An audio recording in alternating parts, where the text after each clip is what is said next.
નમસ્કાર ખેડૂત મિત્રો, આજના આ વિડીયોમાં આપ સૌનું સ્વાગત છે। આજે અમે વાત કરશું એવી વાત વિશે જે દરેક ખેડૂત માટે ખૂબ જ મહત્વની છે। દરેક યોજનામાં કયા કયા જરૂરી ડોક્યુમેન્ટ જોઈએ છે તે વિશે વાત કરવાના છે। બધા ખેડૂતો માટે સમજવું જોઈએ કે કઈ ડોક્યુમેન્ટ જરૂરી છે, ક્યારે ઉપયોગી થાય છે અને કઈ રીતે સુરક્ષિત રહે। મિત્રો, પહેલા ખૂબ જ મહત્વની વાત છે કે અહીં આ વિડીયોમાં ખૂબ જ મહત્વની માહિતી છે, તો વિડીયોને લાઈક કરી દેજો। અને આ માહિતી જો તમને નહીં સમજાશે તો ઘણી વખત પેમેન્ટ યોજનાઓ અથવા સહાય થઈ શકે છે। ચાલો શરૂઆત કરીએ સૌથી મહત્વના ડોક્યુમેન્ટની।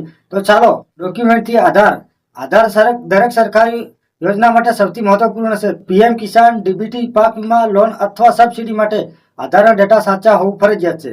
તમારા આધારમાં નામ, જન્મ તારીખ અને મોબાઈલ નંબર સાચા હોવા જોઈએ। જો એક પણ મિસમેચ થાય તો પેમેન્ટ અટકી શકે છે। હવે બેંકનું ખાતું હોવું જ પૂરતું નથી, પરંતુ ખાતું યોગ્ય રીતે યુઆઈડીઆઈ સાથે લિંક થયેલું હોવું જરૂરી છે। એનપીસીએલ મેપિંગ એક્ટિવ હોવી જોઈએ। આઈએફસી કોડ અને ખાતાની વિગત ચોક્કસ હોવી જોઈએ। ઘણીવાર બેંક લીધી પરંતુ લિંકિંગ ન થઈ એટલે પણ પેમેન્ટ અટકે છે। ત્રીજું ડોક્યુમેન્ટ છે પાછળના ભંડોળ માટે ઈ કેવાયસી। પીએમ કિસાન અને અન્ય ડીબીટી યોજનાઓમાં ઈ કેવાયસી જરૂરી છે। ઈ કેવાયસી સંપૂર્ણ ન થવું પેમેન્ટ અટકવું મુખ્ય કારણ છે।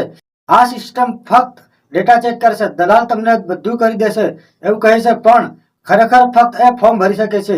સૌથી મહત્વની બાબત રહી ચૂકેલી જૂની ડોક્યુમેન્ટની તસદીક। લોન સહાય, કૃષિ આધારિત યોજનામાં જૂના અથવા ઇનએક્ટિવ ડોક્યુમેન્ટ રેકોર્ડ મિસમેચ કરાવે છે। આથી ખાતું અપડેટ કરવું અથવા યોગ્ય ડોક્યુમેન્ટ આપવું જરૂરી છે।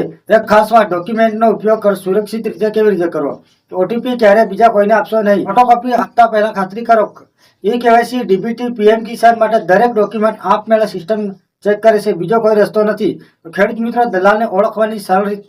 જો કોઈ કહે કે હું તરત કામ કરી આપી, મારે ઓળખાણ છે, ફી પહેલા આપો, તે દલાલ છે। તમારા ડોક્યુમેન્ટ તમારી સલામતીમાં છે।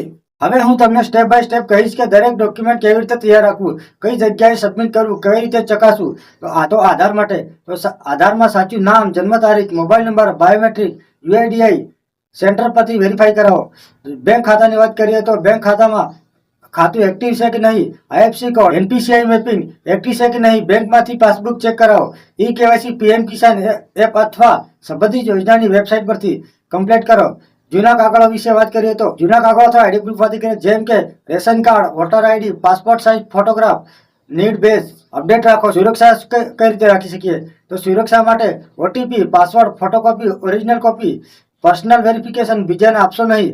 હવે વધુ એક મહત્વપૂર્ણ વાત, જો બધા ડોક્યુમેન્ટ તૈયાર અને એક સરખા છે તો પણ પેમેન્ટ તરત ન આવે। સિસ્ટમ અપડેટ થવામાં 7 થી 15 દિવસ લાગે છે।